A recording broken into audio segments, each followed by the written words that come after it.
The official Samsung Galaxy Unpacked event invites have now gone out, and with just over a week left for the official announcement, we pretty much know everything there is to know. What's up guys, Saf here on Super Saf TV, and as we do every year, we're going to break down all of the leaks and rumors Super Saf style to give you guys a very good idea of what to expect. Now there have been lots of leaked images and videos as well as lots of concepts, and from all of these we can see that the design does look overall quite similar to the Z Fold 2.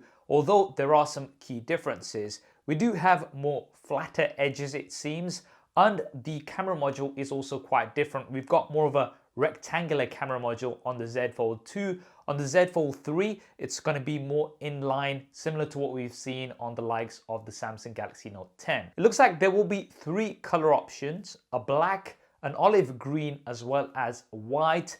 And in terms of the overall size and dimensions, it will be quite similar to the Z Fold 2, although it will be slightly smaller and slightly thinner.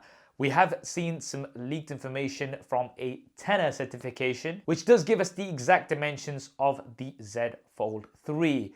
The most interesting thing about the build and design, however, is the fact that the Z Fold 3 will have IPX8 water resistance. So what does the IPX8 rating mean? Well, the X means that it's not going to be completely dust resistant, although Samsung has made some adjustments to the hinge design from the Flip as well as the Z Fold 2, so less dust actually gets in.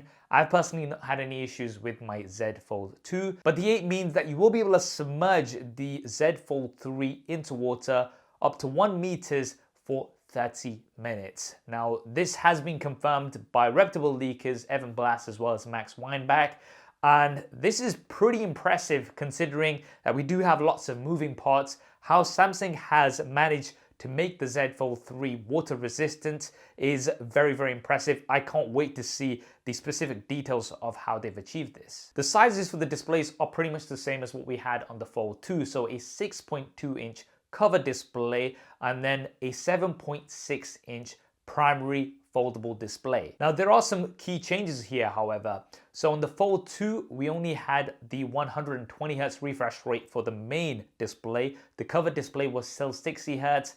Now with the Fold 3, we are likely to have 120Hz for both the cover as well as the main display. So it will be nice to have that consistency. Now, here's the very interesting part. So the cover display, it seems like we're still gonna have a punch out for the selfie camera. This will be 10 megapixels, but it looks like the main camera on the foldable display will be dropping in resolution to just 4 megapixels according to Evan Blass. Now you may be wondering, why is Samsung taking a step back? Because on the Fold 2 we had 10 megapixel front facing cameras on both the cover as well as the main foldable display.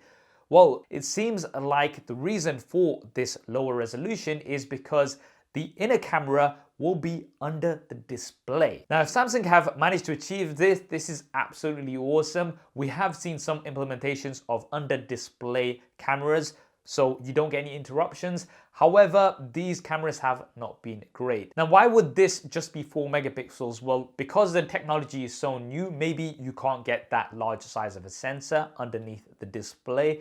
And also, considering we already have the front-facing camera on the cover display, as well as the rear-facing cameras, which you can use as selfie cameras if you use the cover display as a viewfinder. The camera on the main display, when you have things folded out, will likely just be used for conference calling, and 4 megapixels is more than enough for 1080p video. Now, for the rear-facing cameras, we do have a triple rear-facing camera setup. These are rumored to all be 12 megapixels like we had in the Fold 2. We don't have any information about the sensors yet. Of course, we can assume that we're going to have an ultra-wide, a primary, as well as a telephoto camera. The Fold 2 has excellent cameras, so I'd expect the Fold 3 to also have very good cameras. We don't have any periscope zoom cameras or things like that. I'd assume this is to keep the size small. Having a periscope camera does add to thickness of the device. The Fold 3 is already a pretty thick device because of the folding technology, so adding things like a periscope zoom camera would add to the thickness. Now before we move on, a quick reminder, if you're not already, then be sure to subscribe and hit that bell icon so you don't miss future coverage like this. Right, now what will the Z Fold 3 be powered by? Well, it looks like we will be getting the flagship Qualcomm Snapdragon 888 5G chipset. Now, the 888 Plus has been announced, but it seems like this won't be here on the Z Fold 3. Nevertheless, the 888 is still very capable, and according to leaker Ice Universe, we will have better heat management on the Z Fold 3, which will allow for better sustained performance, and it's also going to help towards long gaming sessions. For RAM, it looks like we will have up to 12 gigabytes of RAM with up to 512 gigabytes of storage. So this is once again similar to what we have seen on the Z Fold 2. Moving on to the battery, it looks like we're going to have a slightly smaller battery compared to the Fold 2. So this will be 4,440 milliamp hours compared to the 4,500 that we had. Now this has also been confirmed by the certification. The battery is going to be split in two. The Fold 2 has given me really good battery life, so I'd also expect good battery life on the Fold 3. There's not really been much information around charging, but I would expect the charging to be similar to what we've seen on the S21 Ultra, so 25 watt wired charging with 15 watt Qi wireless charging, potentially also reverse wireless charging. Now, whether or not the wired charger will be included in the box, that's still a bit of a question mark, so we're going to have to wait and see. Now, I wanted to save some of the best towards the end, and one of the most exciting things for me personally is the fact that the Samsung Galaxy Z Fold 3 will have support for the S Pen. Now, according to Evan Blass, this will be for the S Pen Pro as well as the Fold Edition S Pen. Now, the S Pens will be optional, which you will have to buy separately. They're not going to come included with the Z Fold 3. There is no space within the device itself to house the S Pen like we have on the Note series.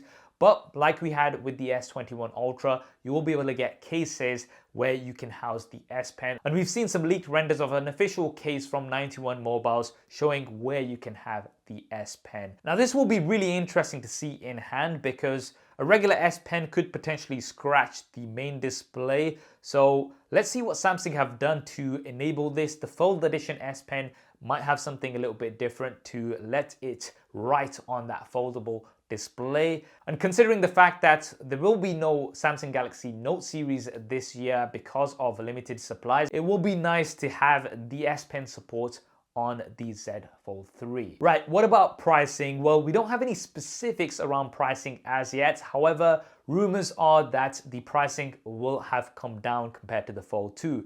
Now, if you look at the Fold 1, which started at around £2,000, the Fold 2 did come in around £200 cheaper. So I would expect the Fold 3 to come in lower compared to the Fold 2. So maybe around the 1,600, 1,700 price mark, which does seem like quite a bit. But if we do compare it to, say, the 512 gigabyte version of the iPhone 12 Pro Max, which goes for around £1,400 for a foldable device with two displays, that does seem pretty reasonable. And the official announcement has, of course, been confirmed for the 11th of August.